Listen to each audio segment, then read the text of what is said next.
Senhor Jesus, ó Senhor Jesus, Senhor, venha falar ao nosso coração. Ó, nós precisamos, Senhor, da Tua direção. Senhor Jesus, em tudo queremos depender de Ti, Senhor. Senhor Jesus. Irmãos, eu queria começar com Marcos, Evangelho de Marcos, capítulo 16, versículo 7.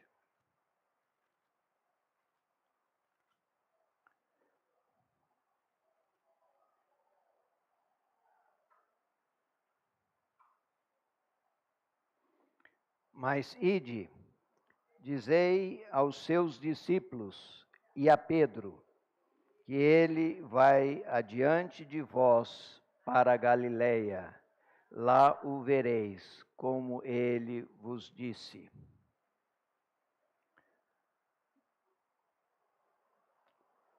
Quando é que isso foi dito? Foi depois da ressurreição do Senhor Jesus. Interessante que só esse evangelho tem essa peculiaridade. Quem escreveu esse evangelho? Foi João Marcos. João Marcos, ele era primo de Barnabé. E na primeira viagem missionária, ele não aguentou o tranco. Ele voltou para casa. E depois ele cresceu em vida e se tornou um cooperador de Pedro. E quem que ajudou ele a escrever esse evangelho? Porque ele era uma criança no tempo do Senhor Jesus. Foi o apóstolo Pedro. E certamente Pedro o lembrou desse detalhe.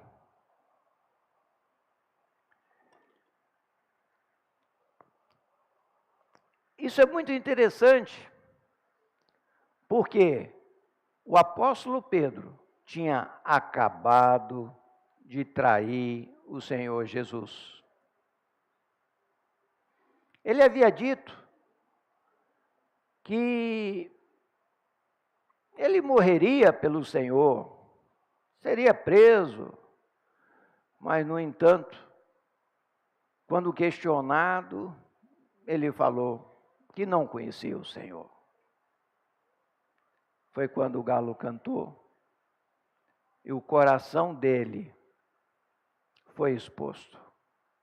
E ele caiu em prantos. Por 3 vezes ele negou o Senhor. Mas quando o Senhor Jesus, ele quer usar uma pessoa, e essa pessoa está pronta a se arrepender, está pronta a usar o sangue do Senhor, tem caminho. E o apóstolo Pedro se tornou o grande porta-voz do Senhor. E olha só, no capítulo 2 de Atos dos Apóstolos, nós vemos Pedro abrindo a porta.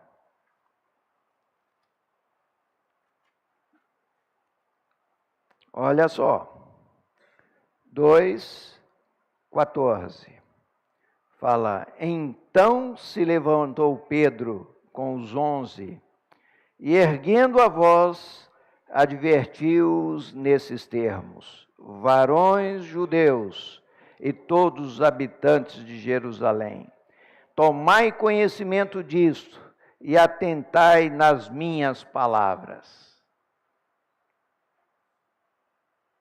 Esse era o mesmo Pedro que poucos dias antes havia traído o Senhor. Mas ele se arrependeu, ele pediu perdão e ele foi grandemente usado pelo Senhor. Vemos no versículo 41 desse mesmo capítulo, Atos 2, 41. Então, os que aceitaram a palavra foram batizados, havendo um acréscimo naquele dia de quase 3.000 pessoas. E Pedro se torna o porta-voz de Deus naqueles dias. Irmãos,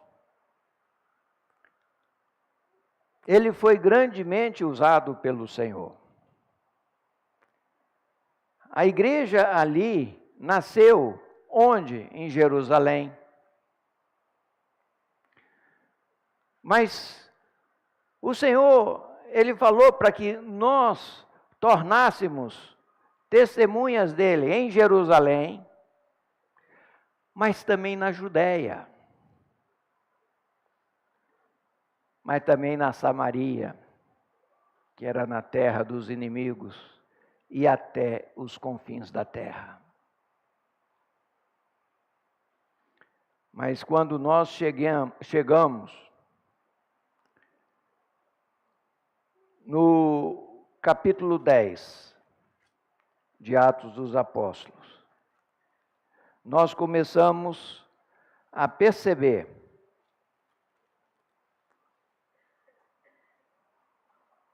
o quanto Pedro estava arraigado na sua religião. Capítulo 10 de Atos, no versículo 13. Fala assim: e ouviu-se uma voz que dirigia a ele. Essa voz era de quem? Era do próprio Senhor. Levanta-te, Pedro, mata e come. Aqui era uma visão que Pedro teve, onde descia do céu todo tipo de animais impuros, répteis e outros animais que diante da lei judaica não poderiam ser comidos. E o Senhor falou: levanta-te, Pedro, mata e come. Pedro foi orar no terraço da casa. Ele estava com fome.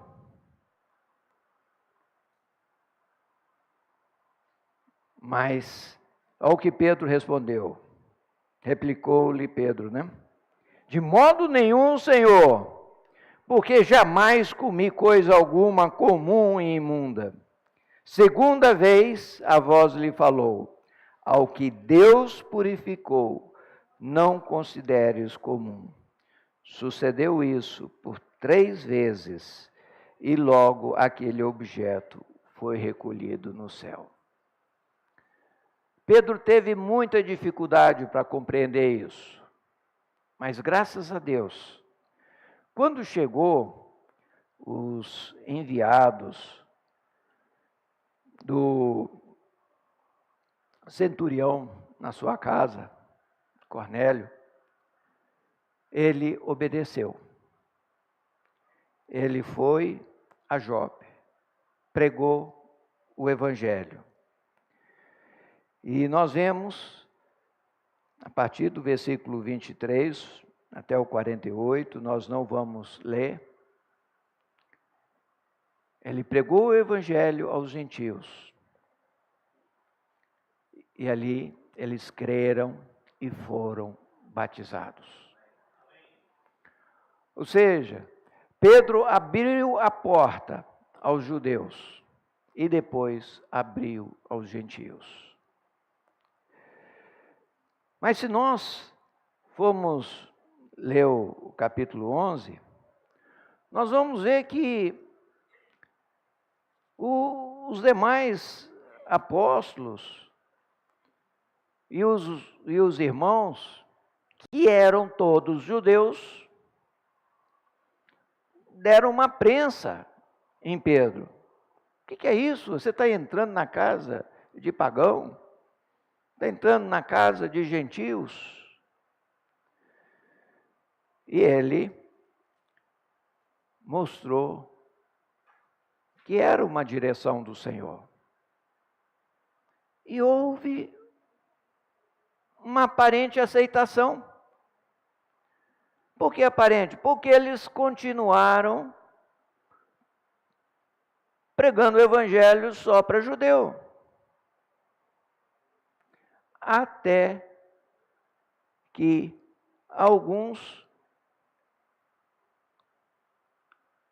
resolveram pregar em Antioquia, não só para os judeus, mas também para os gregos, ou seja, para os gentios. Aí a igreja em Jerusalém manda Barnabé para lá. Barnabé tinha uma visão mais ampla. E ele lembrou, sabe de quem? De Saulo. Porque quando Saulo creu, o Senhor falou que ele pregaria o evangelho aos gentios. Barnabé foi atrás de Saulo. Achou lá na sua terra natal. E Saulo e Barnabé serviram 1 ano em Antioquia. E olha só, no capítulo 3, fala: havia na igreja de Antioquia profetas e mestres. Barnabé, Simeão, por sobrenome Níger, Lúcio de Cirene, Manaém, Colasso de Herodes, o tetrarca, e Saulo. Por quê? Saulo aqui está em último lugar. Porque ele era o irmão mais novo.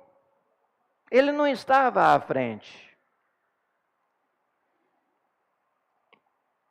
E aqui, o Espírito, versículo 2 fala: servindo eles ao Senhor e jejuando, disse o Espírito Santo: separa-me agora Barnabé e Saulo para a obra que os tenho chamado. E eles saíram na sua primeira viagem missionária. Irmãos, aos poucos,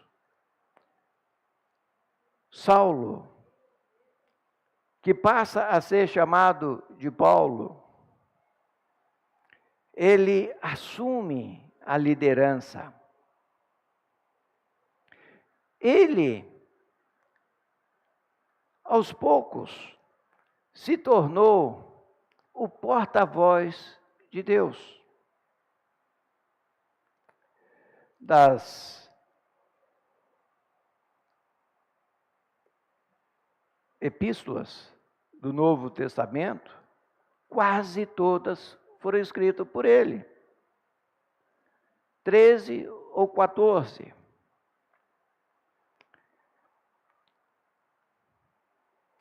Nós estamos concluindo o estudo da Epístola aos Colossenses. Vamos ver hoje a Epístola ao Filemon, que é como se fosse um adendo à Epístola aos Colossenses. Por quê? Porque era um problema particular a ser tratado com um dos líderes da igreja, que era Filemon. Então, ele, embora mencione isso na carta principal, ele vai e entra em detalhes com Filemon e a sua casa. Irmãos, mas nós precisamos entender o que é ser um porta-voz de Deus. Isso, eu tinha uma certa dificuldade para entender isso. Mas eu fui muito ajudado pelas cartas de Paulo. Eu gostaria de mostrar a primeira delas, que trata do assunto. 1 Coríntios, capítulo 1, versículo 10. 1 Coríntios,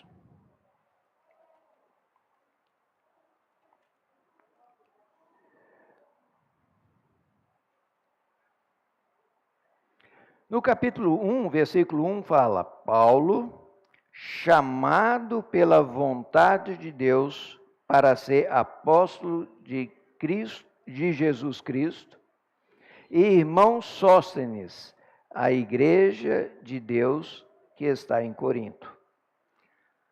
Irmãos, aqui Paulo fala que ele é chamado pela vontade de Deus para ser apóstolo, ou seja, apóstolo é enviado. Olha o que ele fala para a igreja. E isso nós podemos tomar para nós, porque nós somos igreja. Versículo 10. Rogo-vos, irmãos, pelo nome do nosso Senhor Jesus Cristo, que faleis todos a mesma coisa, e não haja entre vós divisões, antes sejais inteiramente unidos na mesma disposição mental e no mesmo parecer. Irmãos, isso não quer dizer que eu não possa ter um ponto de vista diferente.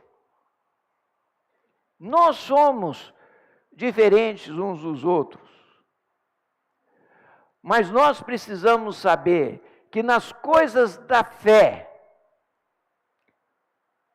o que é? As coisas da fé é aquilo que não se pode tirar. A Bíblia é a palavra de Deus? É. Ela é infalível? É. O Senhor Jesus era homem, sim, nascido de uma virgem, mas era concebido por obra do Espírito Santo? Sim. São questões que, se você tirar, não tem como você ter uma fé completa.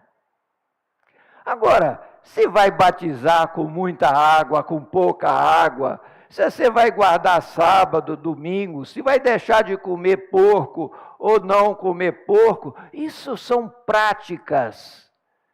Isso são questões que nós precisamos acolher os irmãos com um coração largo. É isso que ele estava falando lá na igreja em Colossos, onde haviam irmãos que estavam querendo cumprir a lei de Moisés, outros estavam se envolvendo com a filosofia grega. E ele fala: olha, nós precisamos pensar nas coisas lá do alto. Nós precisamos buscar as coisas lá do alto. Ou seja, nós precisamos saber o que é essencial, o que não é. Essencial aqui é que se diz respeito à fé.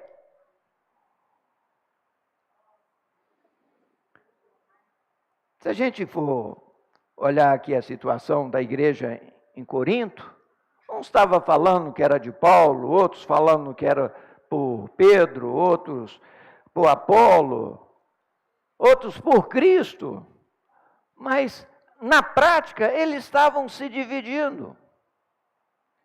Nós precisamos acolher os irmãos, mesmo que eles não pensem como nós. Mas você quer crescer você quer ser um vencedor? Aprenda a pensar nas coisas lá do alto. É por isso que nós temos o cuidado, irmãos, de ter o mesmo falar. Se você for lá na igreja em Governador Valadares, você vai ver que os irmãos estão estudando a mesma coisa. Se você for lá em Joanesburgo, na África do Sul, você vai ver os irmãos estão desfrutando o mesmo falar. Porque quando o irmão que está à nossa frente, hoje, o irmão Pedro Dong, que tem liberado uma palavra, nós a ruminamos. O que é o falar por imersão? Nós estamos ruminando a palavra que o irmão Pedro deu domingo passado. O que é o alimento diário? São as palavras que foram liberadas na conferência há 6 meses atrás. Nós vamos logo começar na conferência de setembro, que é os escritos do apóstolo João. Senhor Jesus, Paulo, ele, naquela época, era a boca do Senhor.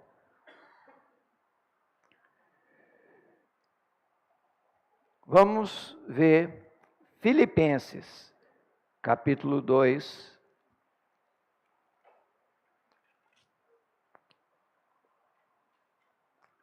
versículo 2.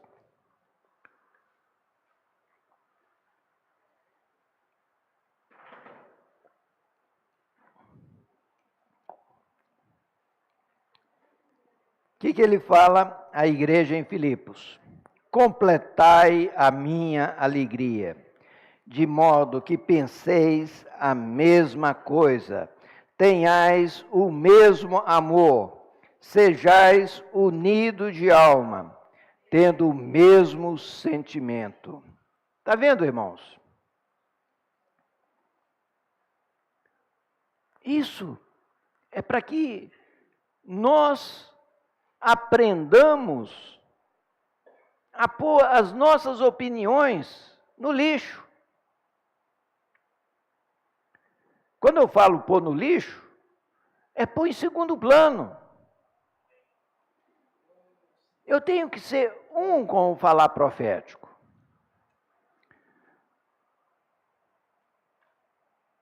Completai a minha alegria, de modo que penseis a mesma coisa, tenhais o mesmo amor, sejais unidos de alma, tendo o mesmo sentimento.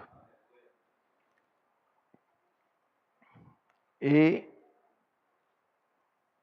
se os irmãos prestaram atenção, Filipenses foi escrito junto com Colossenses. Quando? Na prisão, na primeira prisão do apóstolo Paulo em Roma. Essa ainda era uma prisão domiciliar, onde ele tinha uma certa liberdade. Ali, ele pôde pregar o evangelho para um escravo foragido chamado Onésimo. Onésimo, ele não só tinha fugido do seu senhor, mas ele defraudou ele de alguma maneira. Talvez tenha furtado algo, a palavra não é clara, mas Paulo pregou, ele creu. E agora, Paulo estava numa situação um tanto complicada. Por quê? Ele se tornou um cooperador, alguém que cooperava com Paulo na prisão.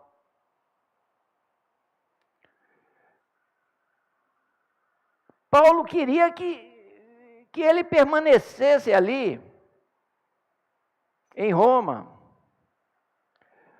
Mas existiam leis.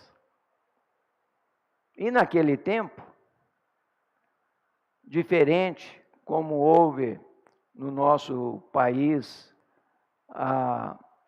no século XIX para trás,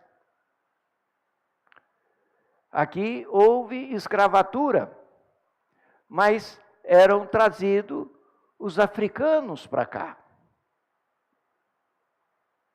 E eram vendidos como uma mercadoria, como uma posse. Naquele tempo, eram os prisioneiros de guerra. O país vencedor, ele tinha o direito de tirar dali sua mão de obra, que era vendido como uma mercadoria. Paulo não entrou na questão política da época. Ele não falou, não escreveu para o dono do escravo, que chamava-se Filemon. Você tem que libertar todos os seus escravos. Não.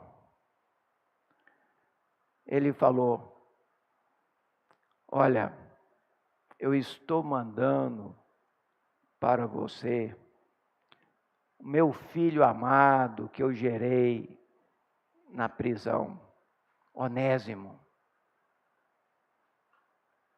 Ele se tornou um cooperador fiel. E se ele te deve alguma coisa, e devia, põe na minha conta. Ou seja, ele estava arcando com o prejuízo. Mas essas coisas, ele não tratou de uma forma aberta com toda a igreja. Vamos seguir para Colossenses, no final.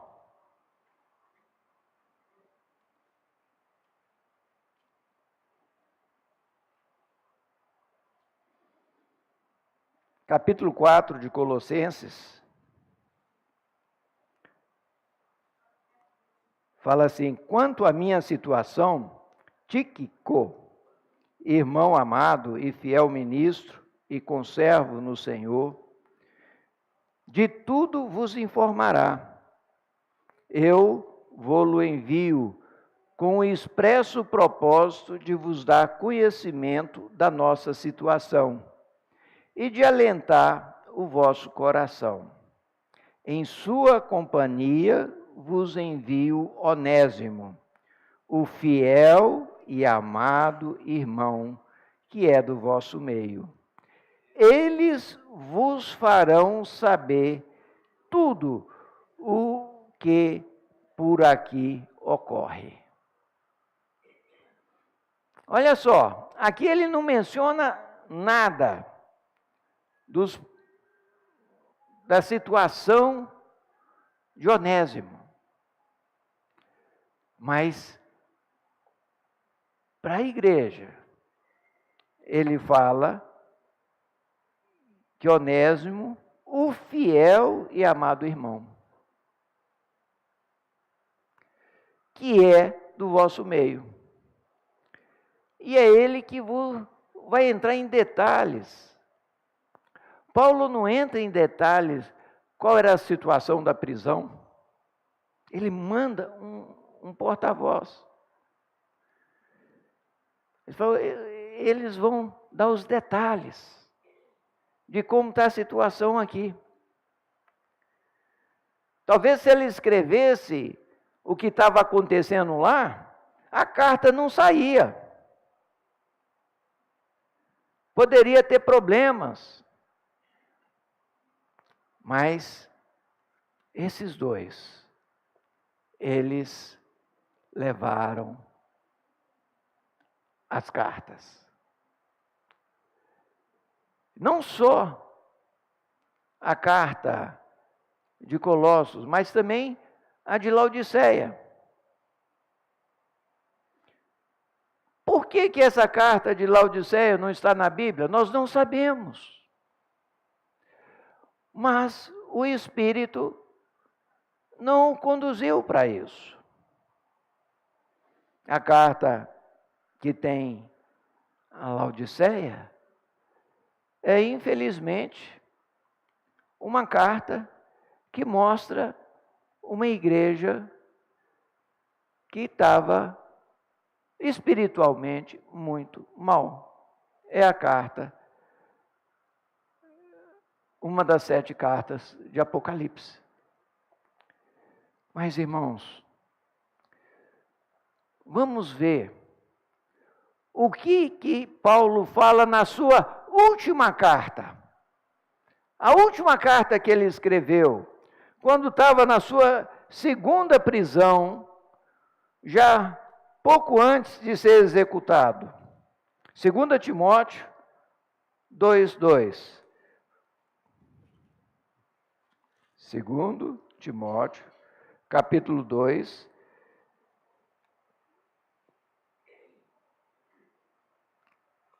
Fala, vamos ler esse tu aqui está se referindo a Timóteo. Tu, pois, filho meu, fortifica-te na graça que está em Cristo Jesus. E o que da minha parte ouviste, através de muitas testemunhas, isso mesmo transmite a homens fiéis e também idôneos para instruir a outros. Irmãos, é por isso que nós estamos aqui hoje. A palavra, ela se tornou a palavra logos, a palavra escrita.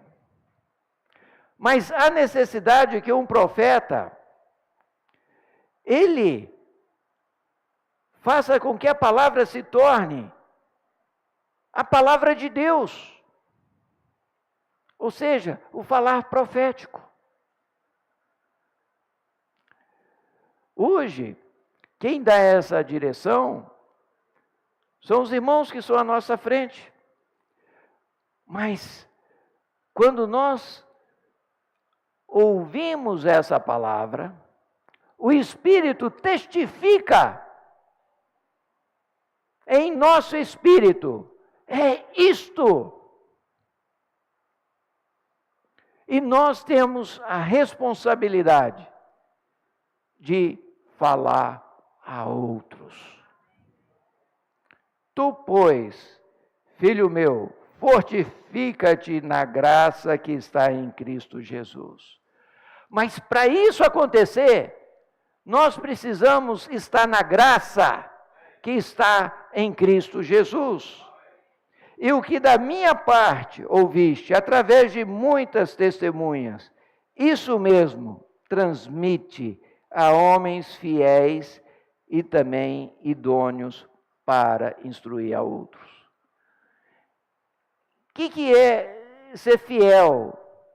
É não tirar e nem acrescentar. É você pegar a palavra com fidelidade.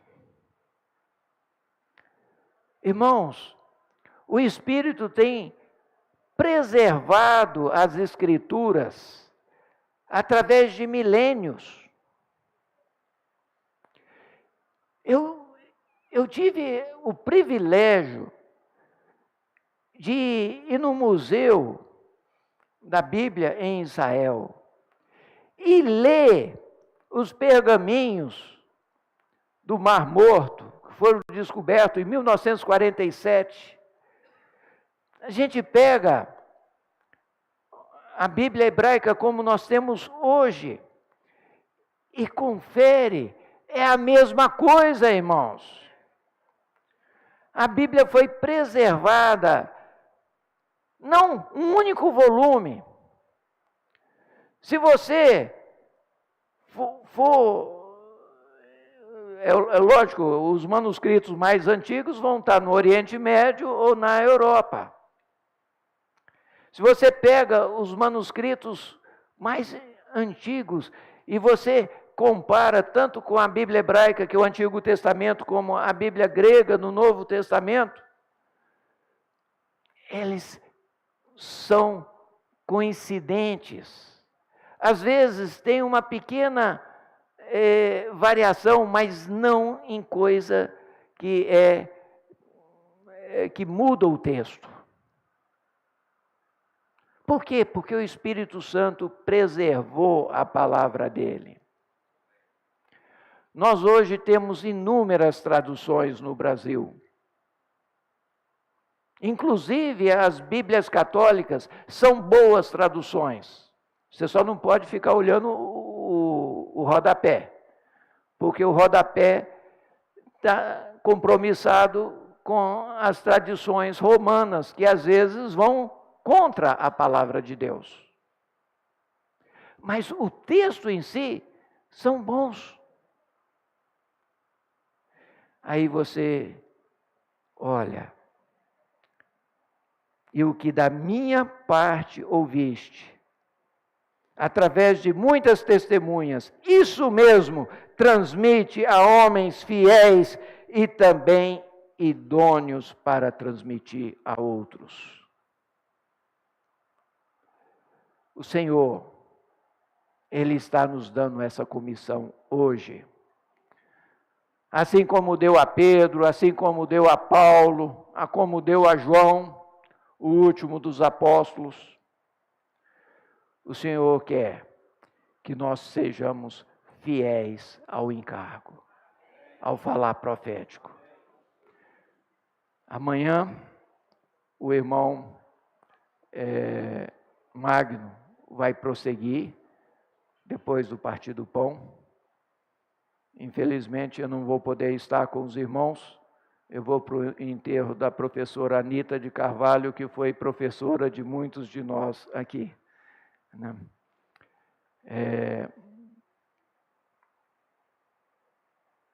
Nós vamos então levantar, nos multiplicar em pequenos grupos e vamos ruminar essa palavra.